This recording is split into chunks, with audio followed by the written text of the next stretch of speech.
ఆకాశవాణి వరంగల్ కేంద్రం చిన్నారి లోకం చిన్నపిల్లల కార్యక్రమం. ఈనాటి చిన్నారి లోకం చిన్నపిల్లల కార్యక్రమంలో వివేకానంద పాఠశాల నక్కలగుట్ట హనుమకొండ విద్యార్థులు సమర్పించు కదంబ కార్యక్రమం వింటారు. శ్రోతలకు నమస్కారం. ఈనాటి చిన్నారి లోకం చిన్నపిల్లల కార్యక్రమంలో వివేకానంద పాఠశాల నక్కలగుట్ట విద్యార్థులు సమర్పించు కదంబ కార్యక్రమం వింటారు. నా పేరు పల్లవి. మీ అందరి మనసును దోచుకోవడానికి వచ్చాం. నాతో పాటు నా మిత్రులు చిన్నారి లోకంకి వచ్చాము. మేము చెప్పే ముచ్చట్లు, కథలు, హాస్యాలు వింటారా? మరి కార్యక్రమంలో ముందుగా రిషిక వాళ్ళ బామ్మ చెప్పిన ఈ నీతి కథను మనందరికీ వినిపించడానికి మన ముందుకొస్తుంది. విందామా మరి? కథ చెబుతా, వింటారా? కథలంటే ఇష్టం ఉండని వాళ్ళు ఉంటారా? ప్రతి ఒక్కరికి కథ అంటే ఇష్టమే, చిన్న నుంచి పెద్ద వరకు. ఇంకా కథలు నేర్చుకోవడమే కాదు మిత్రులారా, కథల నుండి మన జీవితానికి పనికి వచ్చే ఎన్నో గొప్ప నీతులు నేర్చుకోవచ్చు. మరి ఆలస్యం ఎందుకు? మా నానమ్మ నాకు చెప్పిన కథ నేను మీకు చెబుతాను. చిట్టి ఉడత, పెద్ద ఏనుగు. ఒక చెట్టు మీద ఒక చిన్న ఉడత ఉంది. అది ఒక ఏనుగుని చూసింది. అరే, ఈ ఏనుగు ఒక చిన్న కొండలాగా ఉంది. ఇంత పెద్ద శరీరాన్ని ఇది ఎలా మోయగలదో ఏమో. నాలాగా ఎగరలేదు, దుంకలేదు. చిన్నగా ఉంటే ఎంత హాయిగా ఉంటుందో కదా అని నవ్వుకుంది. అంతలో ఒకసారిగా గాలి వాన మొదలయ్యాయి. గాలి వేగంగా వీయసాగింది. చెట్టు కొమ్మలు వేగంగా కిందికి మీదికి ఊగసాగాయి. ఉడత ఉన్న కొమ్మ విరిగి దబిమ్మని కింద పడింది. సర్రున గాలికి కొట్టుకొని పోసాగింది. అంతలో ఉడతకు ఏనుగు కాలు కనబడింది. దానిని గట్టిగా పట్టుకుంది. ఏనుగు ఎంత పెద్ద గాలి వచ్చినా కొంచెం కూడా కదలకుండా హాయిగా అలాగే ఉంది. ఇది చూసిన ఉడత, ఈ ఏనుగే లేకపోతే నేనేమైపోయేదానినో కదా. ఇంతసేపు దీనిని చూసి నవ్వుకున్నాను, కానీ దీనివల్లనే ఈరోజు బ్రతికాను. ఇంకొకసారి దీనిని ఎగతాళి చేయకూడదు అనుకుంది ఉడత. విన్నారా ఫ్రెండ్స్ ఈ చిన్న కథను? కథ చిన్నదే కానీ ఎంత గొప్ప నీతి ఉంది కదా. మనం ఈ కథ నుండి నేర్చుకున్న నీతిని మన నిజ జీవితంలో ఎంతో ఉపయోగపడుతుంది. మనం ఎవరినైనా తక్కువ చేసి చూడకూడదని, ప్రతి ఒక్కరిలో ఒక టాలెంట్ ఉంటుందని గ్రహించారా? ఇదే కాదు ఫ్రెండ్స్, ప్రతి కథలోని నీతి మనకు ఎన్నో విధాలుగా ప్రతి చోట ఉపయోగపడుతుంది. అందుకే మన పెద్దవారు కథల ద్వారా మంచి విషయాన్ని నేర్పిస్తారు. మనం ఇష్టంగా నేర్చుకుంటాము. రిషిక, నువ్వు చెప్పిన ఈ కథలో నీతి నిజంగా మన జీవితంలో ఎంతో ఉపయోగపడుతుంది. చాలా బాగా చెప్పావు రిషిక. కార్యక్రమంలో ఇప్పుడు మనల్ని మనం చక్కగా మార్చుకోవడానికి శతక పద్యాలు ఎంతో ఉపయోగపడతాయి. మరి అందులో 2 చక్కని పద్యాలు వినిపించడానికి 5వ తరగతి నుండి అర్షిత వస్తుంది. శతక పద్యాలు మనలో నైతిక విలువలను పెంచుతాయి. మనకు మంచేదో చెడేదో ఎలా నడుచుకోవాలో తెలియజేస్తాయి. మానవత విలువలను అందిస్తాయి. విద్యార్థులను మంచి పౌరులుగా తీర్చిదిద్దడమే ఈ పద్యాల ఉద్దేశం. అందులో నాకు నచ్చిన, నన్ను మార్చిన పద్యాన్ని చెప్తాను. అది నన్ను ఎలా మార్చిందో కూడా మీకు చెప్తాను. కష్టపెట్టబోకు కన్న తల్లి మనసు, నష్టపెట్టబోకు నాన్న పనులు, తల్లిదండ్రులనే దైవ సమానులురా, లలిత సుగుణ జాల తెలుగు బాల. అంటే దీని యొక్క అర్థం, తెలుగు బాల, తల్లి మనసుకు కష్టం కలిగించవద్దు, నాన్న పనులకు నష్టం కలిగించవద్దు, తల్లిదండ్రులు దైవంతో సమానం. చూసారా ఫ్రెండ్స్, మనకు కనిపించే తల్లిదండ్రులే దైవంతో సమానం. ఎందుకంటే నిరంతరం మన కోసమే ఆలోచిస్తారు. వారి ప్రేమ నిస్వార్థమైన ప్రేమ. వాళ్ళు ఏం చెప్పినా మన మంచి కోసమే చెప్తారు. కాబట్టి నేను రోజు మా అమ్మ నాన్న ఆశీస్సులు తీసుకొనే బడికి బయలుదేరుతాను. మరి మీరు కూడా మీ అమ్మ నాన్న ఆశీస్సులు తీసుకుంటారు కదా. మరొక పద్యం చెప్తాను, వింటారా ఫ్రెండ్స్? తన కోపమే తన శత్రువు, తన శాంతమే తనకు రక్ష, దయ చుట్టంబౌ, తన సంతోషమే స్వర్గము, తన దుఃఖమే నరకమన్రు తథ్యము సుమతి. సుమతి, కోపమును మించిన శత్రువు, శాంతమును మించిన రక్ష, దయను మించిన చుట్టము, సంతోషమును మించిన స్వర్గము, దుఃఖమును మించిన నరకము లేదనుట నిజమే. కాబట్టి ఫ్రెండ్స్, మనం ఎప్పుడు కోపం తెచ్చుకోకూడదు. దానివల్ల మనం ఎంతో నష్టపోతాం. నేను ఈ పద్యం విన్న దగ్గర నుండి కోపంగా ఉండటం లేదు, ప్రశాంతంగా ఉంటున్నాను. మరి మీరు కూడా కోపం తెచ్చుకోకూడదు, ప్రశాంతంగా ఉండాలి. అర్షిత, నువ్వు చెప్పిన ఈ పద్యాలు నీకే కాదు మాకు కూడా ఎంతో నచ్చాయి. ఈ పద్యాలు మాలో కూడా మార్పు తెస్తాయి. కార్యక్రమంలో ఇప్పుడు ఆరోగ్యమే మహాభాగం అంటూ ప్రతిరోజు యోగా చేస్తే చక్కని ఆరోగ్యం మీ సొంతం అంటూ 6వ తరగతి నుండి భవిజ్ఞ చక్కని సమాచారంతో వస్తుంది. మీకు తెలుసా ఫ్రెండ్స్, యోగాతో ఎన్నో లాభాలున్నాయని. ప్రతిరోజు క్రమం తప్పకుండా యోగా చేస్తే డాక్టర్ దగ్గరికి వెళ్ళాల్సిన అవసరమే రాదంట. అయ్యో, మీరు విన్నది నిజమేనండి. పిల్లలు రోజు యోగా చేస్తే జ్ఞాపక శక్తి మెరుగై మెదడు చురుగ్గా పనిచేస్తుందంట. శరీరం నుంచి వ్యర్థాలు వేగంగా బయటకు పోతాయి. కండరాలు దృఢంగా ఉంటాయి. మన ప్రవర్తనలో మార్పు వస్తుంది. మన మైండ్ కంట్రోల్గా ఉంటుంది. యోగా ఒత్తిడిని తగ్గిస్తుంది. యోగాలో ఎన్నో ఆసనాలు ఉంటాయి. ఒక్కో ఆసనం ద్వారా ఒక్కో ఉపయోగం ఉంటుంది. మంచి నిద్ర, ప్రశాంతత, ఏకాగ్రత, సంపూర్ణ ఆరోగ్యంగా ఉన్న తరువాత డాక్టర్తో పనేంటి? మరి ఫ్రెండ్స్, రోజు యోగా చేయండి. మంచి ఆరోగ్యం మీ సొంతం చేసుకోండి. చేస్తారు కదూ? చాలా చక్కగా చెప్పావు భవిజ్ఞ. నువ్వు చెప్పిన ప్రతి మాట నిజమే. రోజు యోగా చేస్తే డాక్టర్ దగ్గరికి వెళ్ళాల్సిన అవసరమే రాదు. ఇప్పుడు విందాం. ఆటలంటే తనకిష్టమంటూ తనకే కాదు, చిన్న పెద్ద అందరికీ ఇష్టమని, ఆటల వల్ల ఎన్నో ఉపయోగాలు ఉన్నాయని చక్కని సమాచారం ఇవ్వడానికి 6వ తరగతి నుండి పల్లవి వస్తుంది. ఆటలంటే మా పిల్లలకు ఎంతో ఇష్టమండి. ఎందుకంటే ఆటల వలన మాకు ఆనందం కలుగుతుంది. అది మా పిల్లలకు తెలిసింది. ఆటల వలన ఎన్నో లాభాలున్నాయని మరి మీకు తెలుసా? అవేంటో వింటారా మరి? ఆటలు శారీరక, మానసిక మరియు సామాజిక అభివృద్ధికి ఎంతో తోడ్పడతాయి. మనలో ఒత్తిడిని తగ్గిస్తాయి. మన మెదడు చురుగ్గా పనిచేస్తుంది. ఇంకా మనం చదువులో కూడా చురుగ్గా ఉంటాం. ఏకాగ్రత పెరుగుతుంది. ఏకాగ్రత అనేది ఎందులోనైనా విజయం సాధించేందుకు ముఖ్యమైన సాధనం. సోషల్ స్కిల్స్ పెంపొందుతాయి. అవునండి, ఇది నిజం. క్రీడల్లో పాల్గొనే పిల్లల్లో టీం వర్క్ సామర్థ్యాలు ఎక్కువగా ఉంటాయి. టీం విజయం సాధించడానికి అవసరమయ్యే లక్షణాలు పెంపొందుతాయి. ఇది చాలా ముఖ్యమైన నైపుణ్యం. ఎందుకో తెలుసా? ఉద్యోగాల్లో త్వరగా మంచి పొజిషన్కు చేరుతారు. శారీరకంగా దృఢంగా ఉంటారు. దీని వలన మెదడు చురుగ్గా పనిచేస్తుంది. చక్కగా నేర్చుకుంటారు. జ్ఞాపక శక్తి పెరుగుతుంది. కండరాల ఎదుగుదల సక్రమంగా ఉంటుంది. అలాగే ఎముకలు కూడా చక్కగా ఆరోగ్యవంతంగా ఉంటాయి. రక్త ప్రసరణ పెరుగుతుంది. రోగనిరోధక శక్తి పెరుగుతుంది. పోటీతత్వం గురించి సానుకూలంగా ఆలోచించగలుగుతారు. నాయకత్వ లక్షణాలు పెరుగుతాయి. గెలుపోటమిలు జీవితంలో భాగమన్న నిజాన్ని పిల్లలు తెలుసుకుంటారు. ఒకవేళ ఓడిపోయినా నష్టమేమీ లేదన్న వైఖరిని పిల్లలు ఆటల ద్వారా తెలుసుకుంటారు.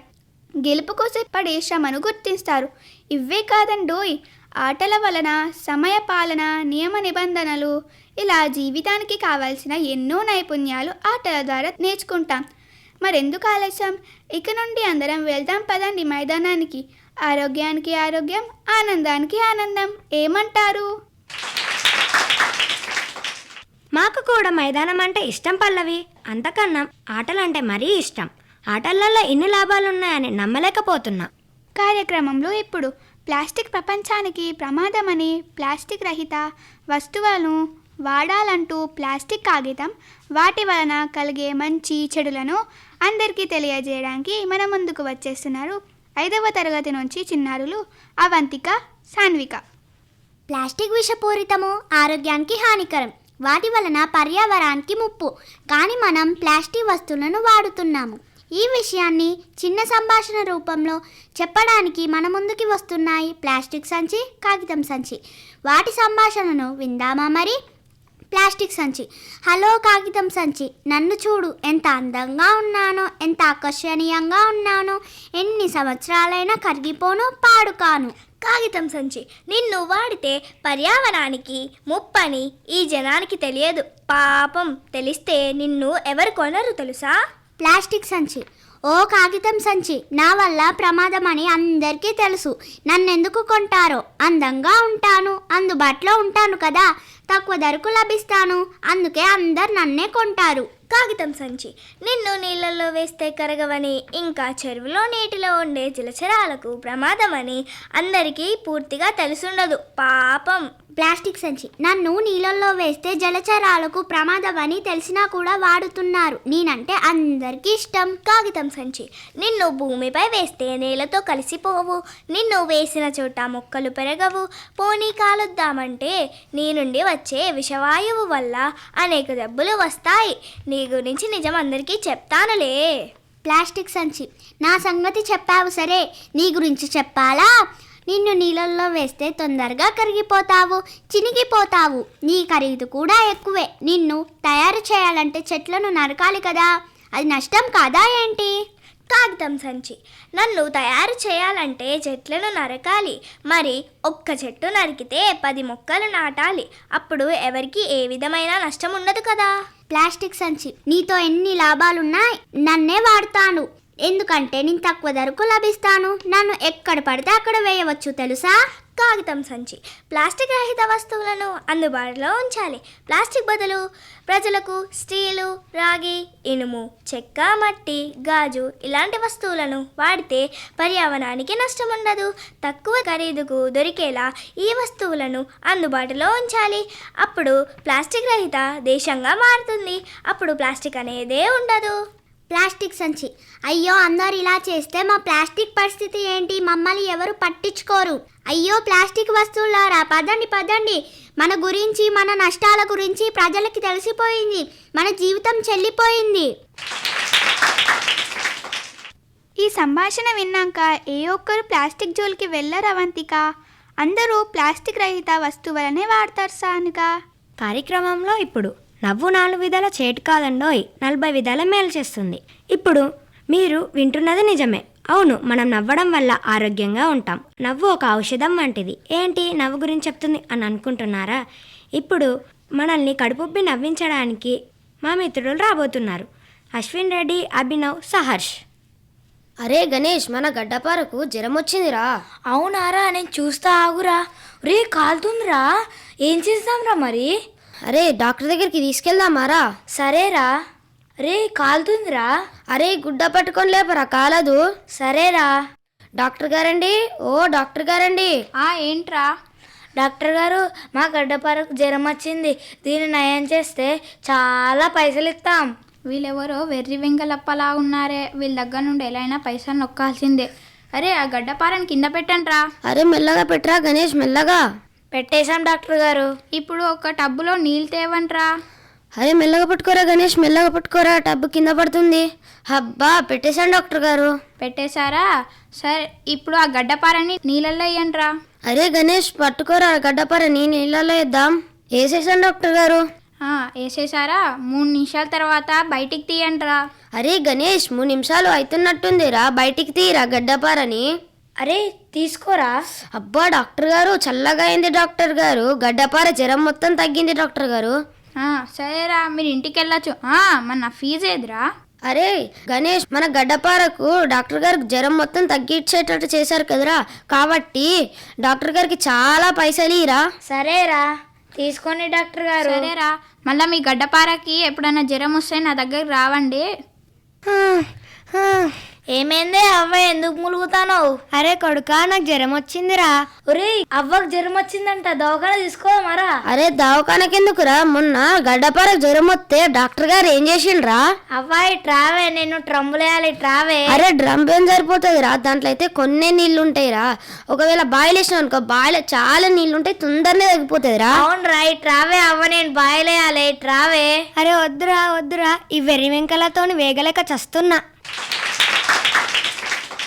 వావ్, చాలా బాగా చేశారు. నేనైతే చాలా నవ్వుకున్నాను. మీరు కూడా నవ్వుకొనే ఉంటారు లేండి.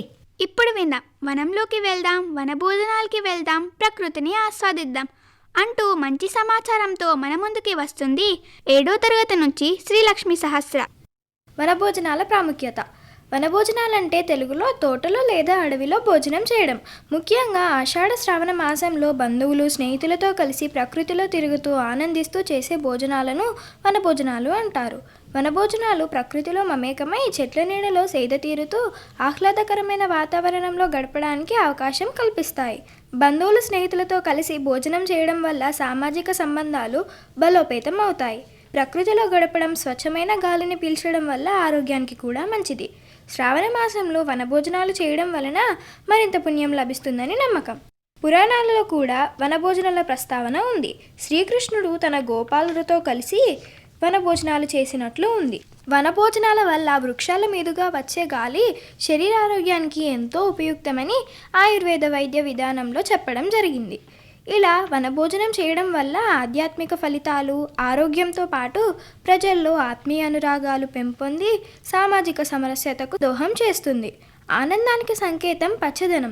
దాన్ని పంచుకుంటూ ఆనందాన్ని మనసులో నింపుకొని చిన్న పిల్లల నుండి పెద్దవారి వరకు ఆటపాటలతో, నృత్య గీతాలతో ఆనందంగా గడుపుతారు.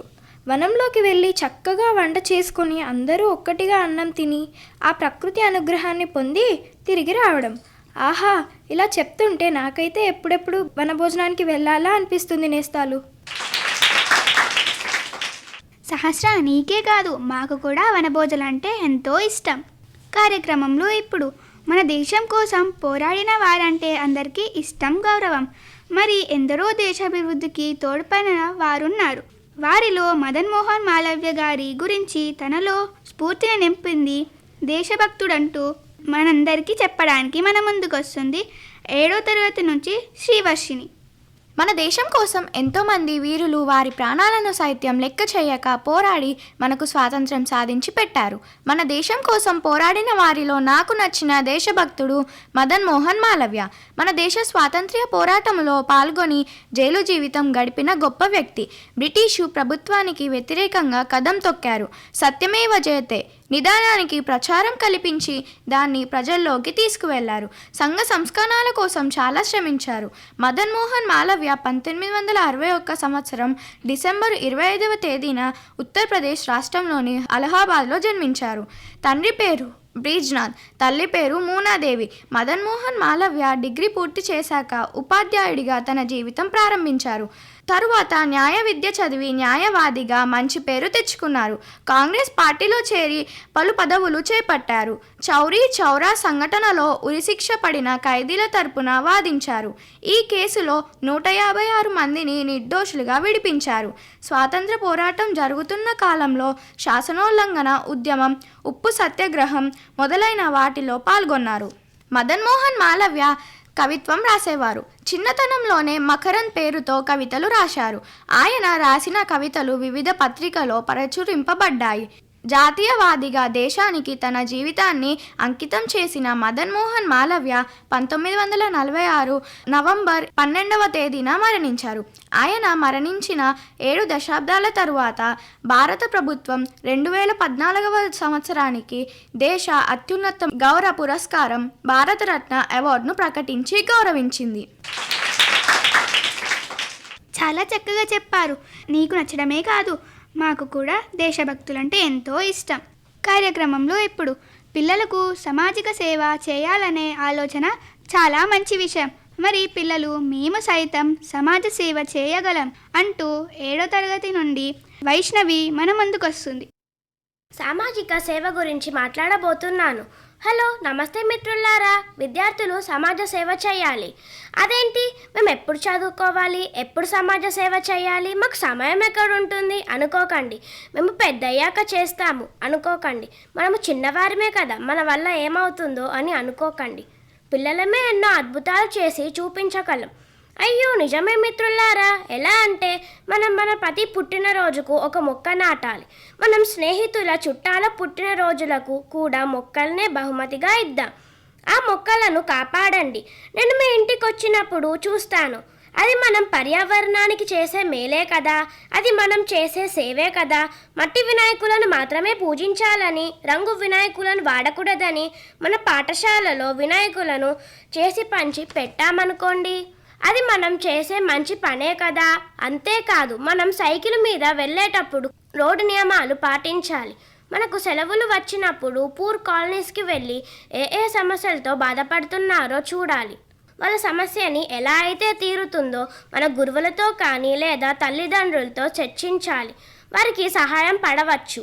ఇలా మనం జాతరలకు వెళ్ళేటప్పుడు మన వెంట ప్లాస్టిక్ వస్తువులు తీసుకువెళ్ళి ఎక్కడ పడితే అక్కడ కూడా పర్యావరణాన్ని కలుషితం చేయకుండా అందరు పిల్లలు ర్యాలీ ద్వారా అందరికీ ప్లాస్టిక్ వల్ల కలిగే నష్టాల గురించి చెప్పవచ్చు.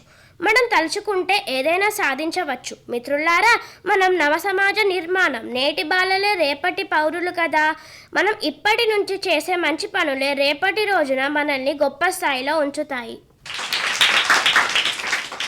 నువ్వు చెప్పిన విలువైన విషయాలు మా అందరి మనసులో ఎంతో నచ్చాయి. కార్యక్రమంలో ఇప్పుడు బోనాల పండుగ యొక్క ప్రాముఖ్యతను, ఆ పండుగ వెనుక ఉన్న శాస్త్రీయ కోణంను, పండుగ ఎలా జరుపుకుంటారో చెప్పడానికి మన ముందుకు వస్తుంది శ్రీ వైష్ణవి. మనం ఎన్నో పండుగలు జరుపుకుంటాం. ఒక్కొక్క పండుగకి ఒక్కొక్క ప్రత్యేకత ఉంది. కొన్ని భక్తికి సంబంధించినవి, కొన్ని కాలగమనానికి సంబంధించినవి, కొన్ని పండుగలు ప్రకృతికి సంబంధించినవి. ప్రతి పండుగ వెనుక ఒక శాస్త్రీయ కోణం ఉంటుంది. మరి ఆ పండుగ గురించి, ఆ పండుగ ఏంటో, ఆ శాస్త్రీయ కోణం ఏంటో తెలుసుకుందామా? మరి తెలంగాణ రాష్ట్రమంతా జరుపుకునే పండుగలలో ఎంతో ప్రాముఖ్యత కలిగినది బోనాల పండుగ. ఈ పండుగ ఆషాఢ మాసంలో ప్రారంభించి శ్రావణ మాసం చివరి వరకు జరుపుకుంటారు. వర్షాలు బాగా కురవాలని, పాడి పంటలు బాగా అభివృద్ధి చెందాలని, ప్రజలంతా ఎట్లాంటి అనారోగ్య బారిన పడకుండా ఉండాలని అమ్మవారిని, గ్రామ దేవతలను కోరుకునే పండుగ ఇది. ఆషాఢ మాసంలో దేవి తన పుట్టింటికి పోతుందని నమ్మకం, భక్తి, శ్రద్ధలతో బోనాలను నైవేద్యంగా సమర్పిస్తారు. బోనం అంటే భోజనం. కుండ అనే మరో అర్థం కూడా ఉన్నది. దేవికి సమర్పించిన నైవేద్యం కొత్త మట్టి కుండకు పసుపు రాసి కుంకుమ బొట్టు పెట్టి వేపాకులను కుండకి కడతారు. కుండలో పసుపు కలిపిన అన్నంతో పాటు పాలు, పెరుగు, బెల్లం శాఖ, పచ్చి పులుసు మొదలైనవి నైవేద్యంగా పెట్టుకొని దానిపై మరో చిన్న మట్టి కుండ ఉంచి మరలా దానిపై మట్టి దీపం పెట్టి వెలిగిస్తారు. డప్పులతో పోతరాజు ఆటలలో, మంగళహారతులలో ఊరేగింపుగా గుడికి పోతారు. శివసత్తులు చేతిలో వేపమండలు పట్టుకొని జుట్టు వీరబోసుకొని బోలించిన పచ్చి మట్టి కుండపై నిలబడి భవిష్యవాణి చెబుతారు. ఈ తంతును రంగమొక్కడు అంటారు. బోనాల పండుగ జరుపుకున్నప్పుడు ఒక్కొక్క వాడ, ప్రాంతంలోని వాళ్ళంతా అమ్మవారి దగ్గరికి ఊరేగింపుగా వెళ్ళడం, కలిసి జరుపుకోవడం దీని ప్రత్యేకత. దీని వలన ప్రజలలో ఐకమత్యం పెరుగుతుంది. ఈ పండుగ శాస్త్రీయ కోణం ఏమిటంటే, పండుగ పేరిట ఊరు, వాడ శుభ్రపరుస్తారు, గుమ్మానికి తోరణాలు కట్టుతారు, గుమ్మాలకు పసుపులు రాసి ఆడవాళ్ళందరూ కాళ్ళకు పసుపు పెట్టుకుంటారు. అమ్మవారికి సమర్పించిన పసుపు కలిపిన అన్నాన్ని నైవేద్యంగా ఇంటిల్లి పాది తింటారు. ఈ విధంగా మనలో రోగనిరోధక శక్తి పెరుగుతుంది. ఈ విధంగా ఈ పండుగ అందరిలో ఆనందంతో పాటు ఆరోగ్యాన్ని ఇస్తుంది. వైష్ణవి, మాకు తెలియని విషయాలను నేర్చుకున్నాం. బోనాల పండుగ వెనుకున్న శాస్త్రీయ కోణం నాకు ఇప్పుడే తెలిసింది. కార్యక్రమంలో ఇప్పుడు సమస్య జీవకోటి ఆధారం చెరువులంటూ చెరువు ఉపయోగాలను కవిత రూపంలో చెప్పడానికి మన ముందుకు వస్తుంది 7వ తరగతి నుండి ఆరాధ్య. వానాకాలం వచ్చిందంటే ప్రజల ఆనందానికి హద్దులు ఉండవు. ఎందుకో తెలుసా? వానలు పడితే చెరువులు నిండుతాయి, పంటలు పండుతాయి, అందరికీ పని దొరుకుతుంది, పశుపక్షులు హాయిగా జీవిస్తాయి. ఆనందంగా ఉండడానికి కారణమైన చెరువు యొక్క గొప్పతనాన్ని ప్రశంసిస్తూ ఒక చిన్న కవితను చెప్తాను. మా ఊరి చెరువంటే మాకు ముచ్చట, ఎల్లప్పుడూ ఎండిపోని చెరువు మాది. చెరువంటే మా ఊరి చెరువని గర్వపడతాం. చెరువు నీరు మా గ్రామ సంపదకు మూలం, మత్స్య సంపదకు నిలయం, కలువ పూలకు ఆలవాలం. చెరువు గట్టుపై పెద్ద వృక్షముల సంపద, పశుపక్షాదుల నివాసముకు నిలయం. చెరువును నిరాదరణగా చూస్తే కరువును ఆదరించినట్లే, చెరువు మానవునికి సర్వసంపద. చాలా బాగా చెప్పావు ఆరాధ్య నీ కవిత. అమ్మ అంటే అనురాగమూర్తి, నిస్వార్థమైన ప్రేమ అమ్మది. ఏంటి అమ్మ గురించి చెప్తుంది అని అనుకుంటున్నారా? ఇప్పుడు 2వ తరగతి నుంచి చిన్నారులు తన అమ్మ మీద ఉన్న ప్రేమను పాట రూపంలో పాడడానికి రాబోతున్నారు. విందామా మరి? అమ్మ పాడే జోల పాట అమృతాని కన్న తీయనంట, అమ్మ పాడే లాలి పాట తేనెలూరి పాడేరులంట.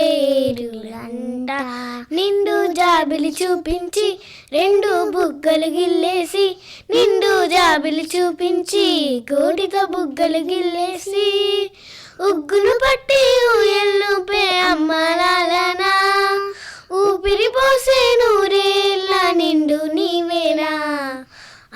పాడే జలపాట అమృతాని కన్నా తీయనంట అమ్మ పాడే లాలిపాట తేనెలూరి పాడేరులంట.